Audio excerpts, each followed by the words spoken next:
À flanc de coteaux du village bivouaquent des champs fournis de mimosas. À l'époque de la cueillette, il arrive que loin de leur endroit on fasse la rencontre extrêmement odorante d'une fille dont les bras se sont occupés durant la journée aux fragiles branches. Pareille à une lampe dont l'auréole de clarté serait de parfum, elle s'en va, le dos tourné au soleil couchant.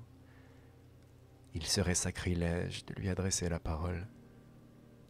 L'espadrille foulant l'herbe, cédez-lui le pas du chemin. Peut-être aurez-vous la chance de distinguer sur ses lèvres la chimère de l'humidité de la nuit. La lanterne s'allumait. Aussitôt une cour de prison l'étreignait. Des pêcheurs d'anguilles venaient là, fouiller de leur fer les rares herbes, dans l'espoir d'en extraire de quoi amorcer leur ligne. Toute la pègre des écumes se mettait à l'abri du besoin dans ce lieu, et chaque nuit, le même manège se répétait dont j'étais le témoin sans nom et la victime. J'optais pour l'obscurité et la réclusion. Étoile du destiné, j'entr'ouvre la porte du jardin des morts. Des fleurs serviles se recueillent, compagnes de l'homme, oreilles du Créateur. Je t'aimais. J'aimais ton visage de source ravinée par l'orage et le chiffre de ton domaine en serrant mon baiser. Certains se confient à une imagination toute ronde. Aller me suffit. J'ai rapporté du désespoir un panier si petit, mon amour, qu'on a pu le tresser en osier. Tout le jour, assistant l'homme, le fer a appliqué son torse sur la boue enflammée de la forge. À la longue, leurs jarrets jumeaux ont fait éclater la mince nuit du métal à l'étroit sous la terre. L'homme, sans se hâter, quitte le travail. Il plonge une dernière fois ses bras dans le flanc assombri de la rivière. Saura-t-il enfin saisir le bourdon glacé des algues? Vous qui m'avez connu, grenade dissidente, point du jour déployant le plaisir comme exemple, votre visage, tel est-il, qu'il soit toujours, si libre qu'à son contact le cerne infini de l'air se plissait, s'entr'ouvrant à ma rencontre, me vêtait des beaux quartiers de votre imagination. Je demeurais là, entièrement inconnu de moi-même, dans votre moulin à soleil, exultant à la succession des richesses d'un cœur qui avait rompu son étau. Sur notre plaisir s'allongeait l'influente douceur de la grande roue consumable du mouvement. Au terme de ces classes, à ce visage, personne ne l'aperçut jamais. Simplifier la beauté n'apparaissait pas comme une atroce économie. Nous étions exacts dans l'exceptionnel qui seul sait se soustraire au caractère alternatif du mystère de vivre. Dès lors que les routes de la mémoire se sont couvertes de la lèpre infaillible des monstres, je trouve refuge dans une innocence où l'homme qui rêve ne peut vieillir. Mais ai-je qualité pour m'imposer de vous survivre, moi qui, dans ce champ de vous, me considère comme le plus éloigné de mes sosies? Loin de l'embuscade des tuiles et de l'aumône des calvaires, vous vous donnez naissance, otage des oiseaux, fontaines. La pente de l'homme faite de la nausée de ses cendres, de l'homme en lutte avec sa providence vindicative, ne suffit pas à vous désenchanter, éloge, nous nous sommes acceptés. Si j'avais été muette comme la marche de pierre fidèle au soleil qui ignore sa blessure cousue de lierre, si j'avais été enfant comme l'arbre blanc qui accueille les frayeurs des abeilles, si les collines avaient vécu jusqu'à l'été, si l'éclair m'avait ouvert sa grille, si tes nuits m'avaient pardonné, regards, vergers d'étoiles, les genêts, la solitude sont distincts de vous. Le chant finit l'exil. La brise des agneaux ramène la vie neuve.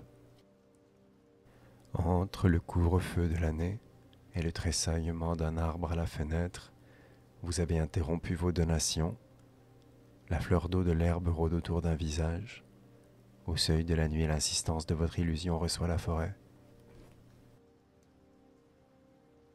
Maintenant que tu as uni un printemps sans verglas aux embruns d'un massacre entré dans l'odyssée de sa cendre, fauche la moisson accumulée à l'horizon peu sûr. restitue-la aux espoirs qui l'entourent à sa naissance. Que le jour te maintienne sur l'enclume de sa fureur blanche, ta bouche crie l'extinction des couteaux respirés, tes filtres chauds entr'ouverts s'élancent aux libertés. Rien que l'âme d'une saison sépare ton approche de l'amande de l'innocence. Ô de vertes foudres, qui sonne l'extase du visage aimé au cousu de vieux crimes, ô amorphe, ô saccagé d'un proche sacre, dut-il subir les semences de sa mémoire éliminée, le fontainier salue des lèvres l'amour absolu de l'automne. Identique sagesse, toi qui composes l'avenir sans croire au poids qui décourage, qu'il sente s'élancer dans son corps l'électricité du voyage. Tiens mes mains attendantes, gravis l'échelle noire au dévoué, la volupté des graines fume, les villes sont fer et causeries lointaines. Notre désir retirait à la mer sa robe chaude avant de nager sur son cœur. Dans la luzerne de ta voix, tournoi d'oiseaux chasse souci de sécheresse. Quand deviendront guides les sables balafrés issus des lents charrois de la terre, le calme approchera de notre espace clos. La quantité de fragments me déchire, et debout se tient la torture. Le ciel n'est plus aussi jaune, le soleil aussi bleu, l'étoile furtive de la pluie s'annonce. Frère, silex fidèle, ton joug s'est fendu, l'entente a jailli de tes épaules. Beauté, je me porte à ta rencontre dans la solitude du froid. Ta lampe est rose, le vent brille, le seuil du soir se creuse. J'ai, captif, épousé le ralenti du lierre à l'assaut de la pierre de l'éternité. Je t'aime, répète le vent à tout ce qu'il fait vivre. Je t'aime et tu vis en moi.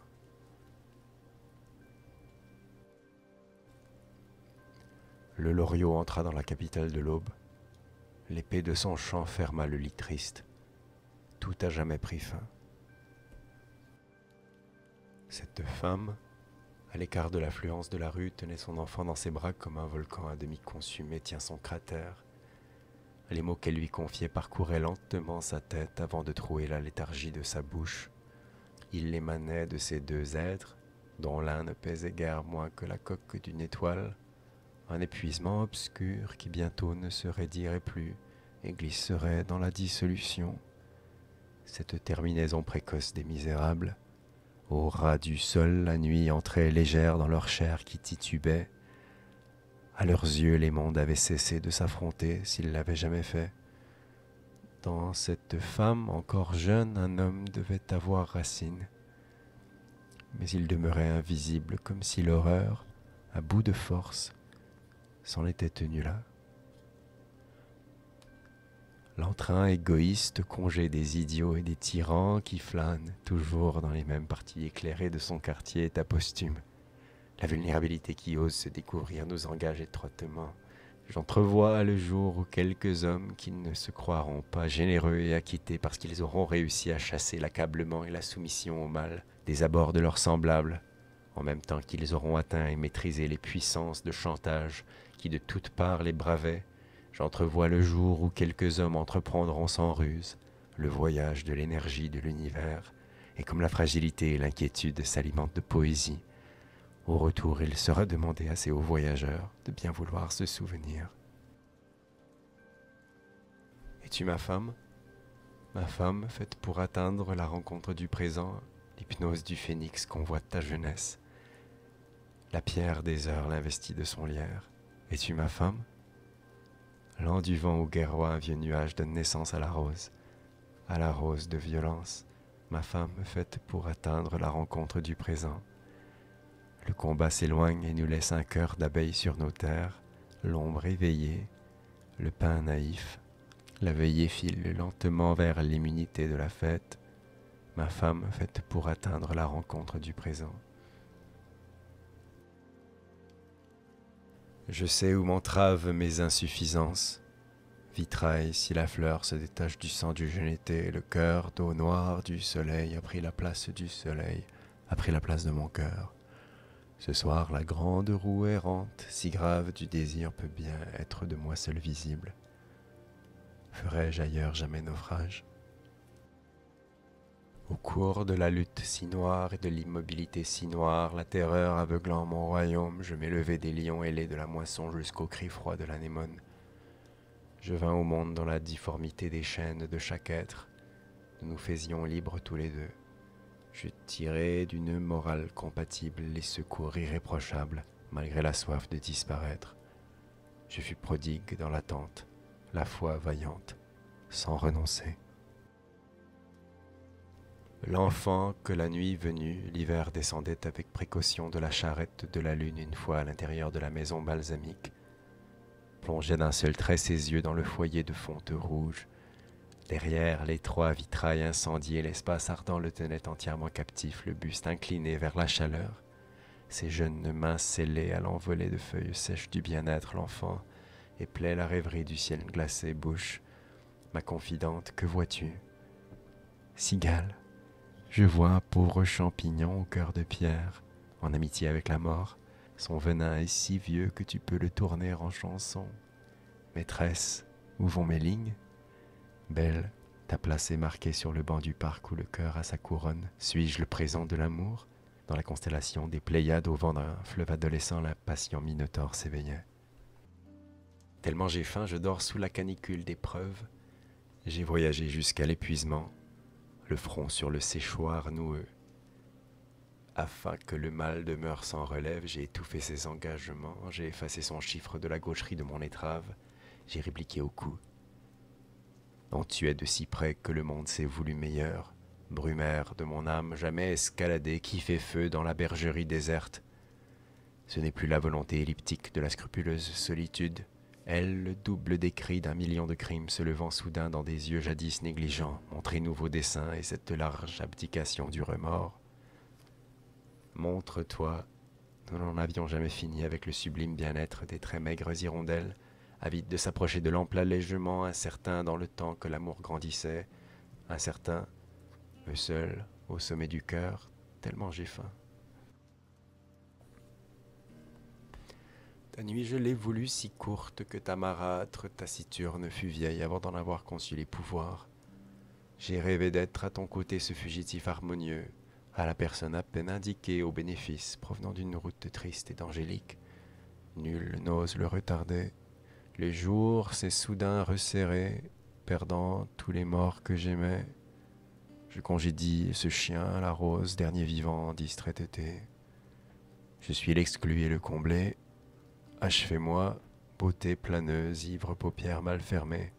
Chaque plaie met à la fenêtre ses yeux de phénix éveillés, la satisfaction de résoudre, chante et gémit dans l'or du mur. Ce n'est encore que le vent du joug. Les clous dans notre poitrine, la cécité transissant nos os qui s'offrent à les subjuguer.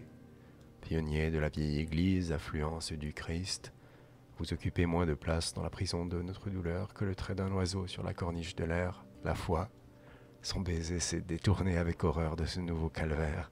Comment son bras tiendrait-il démurer notre tête, lui qui vit, retrancher les fruits de son prochain, de la charité d'une serrure inexacte? Le suprême écœurement, celui à qui la mort même refuse son ultime fumée et se retire, déguisé en seigneur. Notre maison vieillira à l'écart de nous, épargnant le souvenir de notre amour, couché intact dans la tranchée de sa seule reconnaissance. Tribunal implicite, cyclone vulnéraire, que tu nous rentares le but et la table où la fin entrait la première. Je suis aujourd'hui pareil à un chien enragé enchaîné à un arbre plein de rires et de feuilles. Elle est venue par cette ligne blanche, pouvant tout aussi bien signifier l'issue de l'aube que le bougeoir du crépuscule. Elle passe à l'égrève machinale, elle passe à l'essime éventrée. Prenez fin la renonciation à visage de lâche, la sainteté du mensonge, l'alcool du bourreau. Son verbe ne fut pas un aveugle bélier, mais la toile où s'inscrivit mon souffle. D'un pas à ne se mal guider que derrière l'absence, elle est venue, signe sur la blessure par cette ligne blanche. L'été et notre vie étions d'un seul tenant. La campagne mangeait la couleur de ta jupe odorante. Avidité et contrainte s'étaient réconciliées. Le château de Maubec s'enfonçait dans l'argile. Bientôt s'effondrerait le roulis de salir, la violence des plantes nous faisait vaciller. Un corbeau rameur sombre déviant de l'escadre, sur le muet silex de midi écartelé, accompagnait notre entente au mouvement tendre, la faucille. Partout devait se reposer. Notre rareté commençait un règne. Le vent insomnieux qui nous ride de la paupière en tournant chaque nuit la page consentie veut que chaque part de toi que je retienne soit étendue à un pays d'âge affamé et de larmiers géants. C'était au début d'adorables années. La terre nous aimait un peu, je me souviens.